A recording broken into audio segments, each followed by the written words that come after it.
Hindi pa. Nagulat na lang ako.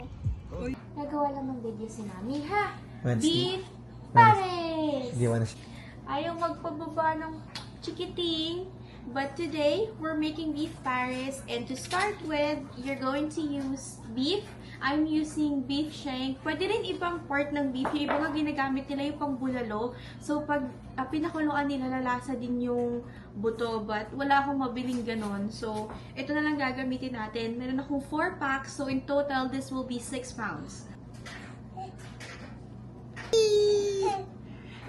Okay, tama na yung playtime. Okay, go with Daddy. Bye-bye. Mama's gonna cook. Bye-bye. Okay, so I'm just going to put it here in a strainer.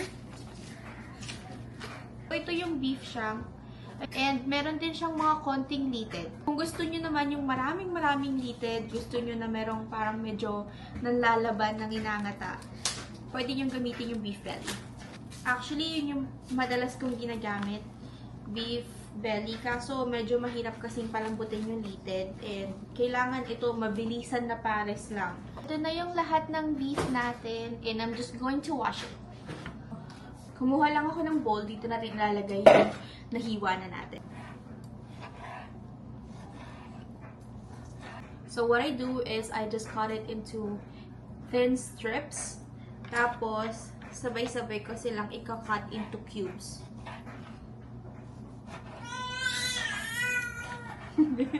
So, ganito yung kalalabasan niya. Ganyan lang kaliit. See? So, I'm just gonna do... Okay, so gagawin ko na siya dito sa lahat ng natira. Tapos na ako na maghiwa after 50 years. So, ngayon, pakukuluan na natin siya. Nagpakulo na ako ng tubig. Lalagyan ko lang siya ng 1 whole onion and I just cut it into cubes. Ouch! Tapos, idadagdag ko na yung beef natin. Lalagyan ko lang siya ng konting vinegar para mawala yung lansa ng beef. I'm going to add 2 bay leaves and a few peppercorns. And then we're going to boil it on medium-high heat for 30 minutes. Habang pinakukuluan natin yung beef, pwede na nating i-ready yung mga kailangan natin para sa paggisa. So we need ginger, garlic, and onion. So once everything is done, pwede na tayong maggisa. I have oil. Add your ginger, garlic, and onion. And once golden brown na yung onion and garlic natin, we're just going to add the beef. Ito yung beef na pinakuluan. I'm just going to add it here.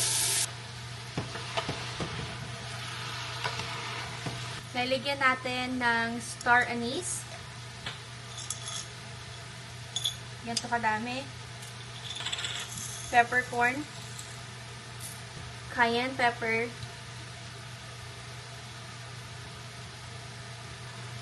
Oyster sauce, soy sauce,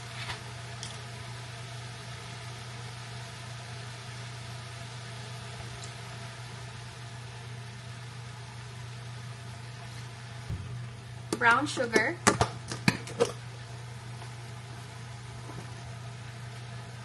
beef cubes or beef bouillon,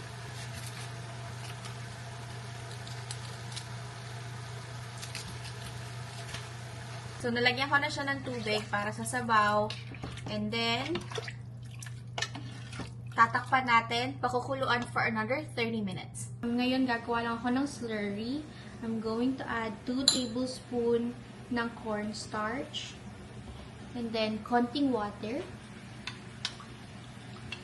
Lalagay lang natin yung slurry para lumapot siya.